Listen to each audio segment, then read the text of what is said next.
Mpendwa mtazamaji, tarehe 19 ya mwezi wa 12, karibu katika tafakari ya neno la Mwenyezi Mungu. Tunalipata katika Injili ya Luka sura ya 1 aya ya 5 hadi ya 25. Ni habari ya kuhani aliyeitwa jina la Zakaria na mkewe Elizabeti. Hawa, neno la Mungu linasema, walikuwa ni watu wenye haki mbele za Mungu. Waliendelea katika amri zote za Bwana na maagizo yake bila lawama, lakini walikuwa hawana mtoto. Kuhani Zakaria ikafika zamu yake kwenda kutoa huduma katika hekalu la Mwenyezi Mungu. Na huduma za kikuhani zilikuwa zinafanyika mara 2 kwa siku, asubuhi na jioni. Na jioni ilikuwa inatolewa ibada kwa ajili ya kutoa sadaka kwa ajili ya kuliombea taifa la Israeli.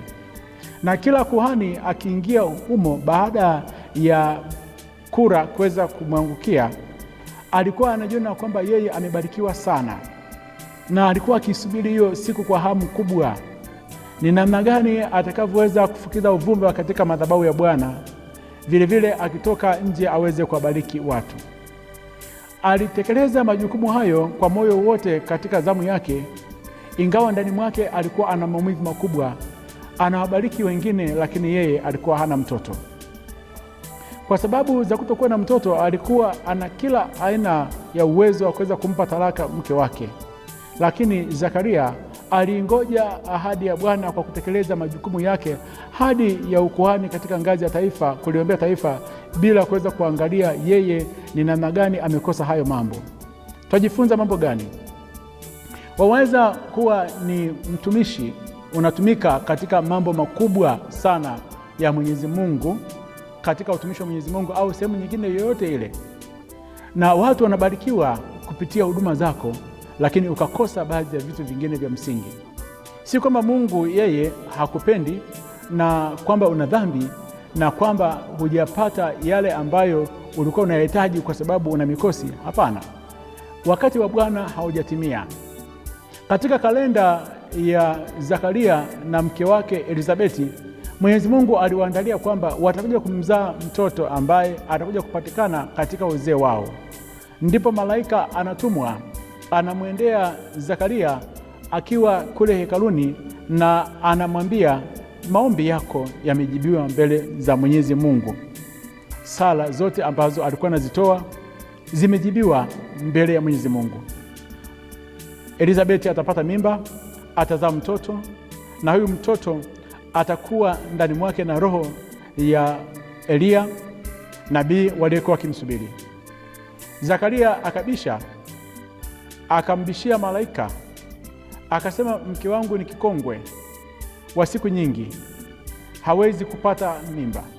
Malaika Gabrieli akamwambia, mimi ni malaika Gabrieli ninayesimama mbele za Mwenyezi Mungu, nimetumwa niseme na wewe juu ya habari hizi. Tazama, utakuwa bubu kwa sababu hukuyasadiki maneno ya malaika ambayo ulikuwa unaelezwa. Watu wakiwa wanasubiri Zakaria atoke nje, amemaliza zamu yake aje awabariki, wakashangaa anatoka akiwa bubu, haongei. Wote wakaamini kwamba ameona maono akiwa kule ndani. Na baada ya huduma zake zilipotimia, akarudi nyumbani. Elizabeti mke wake akachukua mimba, na baada ya hapo ndipo watu wote wakamshangaa Mwenyezi Mungu kwa matendo makuu ya ajabu sana, kwamba Mwenyezi Mungu ameamua kuondoa aibu ambayo ilikuwa imezingira familia ya Zakaria pamoja na Elizabeti. Mungu aweza kujibu kile ambacho kwa muda mrefu hujakipata, kwa wewe kubakia mwaminifu kwake, kama hii familia ambayo ilikuwa ikiendelea katika amri zote za Bwana na maagizo yake bila lawama. Tukiendelea katika amri za Mwenyezi Mungu hadi katika nyakati ngumu za ukame, Mwenyezi Mungu aweza kuondoa aibu zetu. Kanuni ya Mwenyezi Mungu ilikuwa ni Zakaria aweze kupata mtoto katika hali ya uzee, na Elizabeth apate mtoto katika hali ya ukikongwe. Ndivyo ilivyokuwa imeandikwa. Na mtoto huyo mmoja ambaye amekuja katika hali ya uzee anawaletea heshima na heshima nzima kwa taifa lote la Israeli. Wale wote waliokuwa wakimcheka miaka nenda rudi kwamba unajitoa sadaka kwa ajili ya Bwana lakini hupati, wakabakia midomo wazi. Mungu ameondoa aibu kwenye hii familia. Baki mwaminifu katika ahadi za Bwana. Mwenyezi Mungu ana njia zake za kuweza kutenda mambo makubwa zaidi. Waweza kuwa unawasaidia watu wengi wanafanikiwa, lakini wewe hupati. Wakati wa Bwana haujatimia.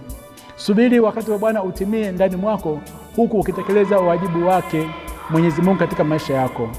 Akubariki na kulinda Mungu Mwenyezi, Baba na Mwana na Roho Mtakatifu. Amina.